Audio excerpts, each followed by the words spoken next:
IPL 2026 season ప్రారంభ match లోనే విరాట్ కోహ్లీ తన అద్భుత బ్యాటింగ్ తో చిన్నస్వామి స్టేడియాన్ని హోరెత్తించాడు.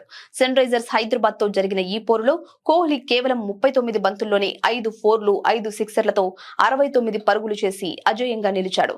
ఈ మేరకు ఇన్నింగ్స్ తో రాయల్ ఛాలెంజర్స్ బెంగళూరుకు విజయాన్ని అందించడమే కాకుండా రోహిత్ శర్మ పేరిట ఉన్న పలు రికార్డులను తిరగరాశాడు.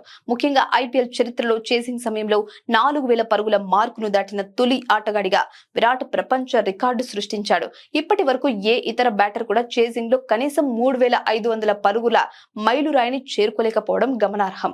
19 ఏళ్ల సుదీర్ఘ ఐపీఎల్ కెరీర్ లో తన నిలకడైన ప్రదర్శనతో కోహ్లీ మరోసారి చేజ్ మాస్టర్ అని నిరూపించుకున్నాడు.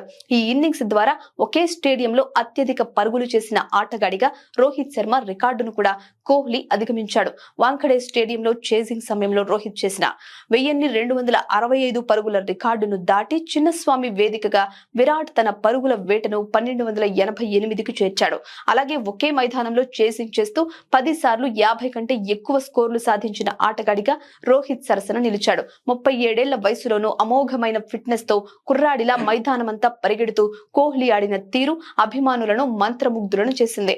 ఒకే స్టేడియంలో అత్యధిక సెంచరీలు, హాఫ్ సెంచరీలు బాదిన రికార్డులను ఇప్పటికే తన ఖాతాలో వేసుకున్న విరాట్ ఈ సీజన్ లో ఆర్సీబీ టైటిల్ వేటను ఘనంగా ప్రారంభించి తన ఆధిపత్యాన్ని చాటుకున్నాడు.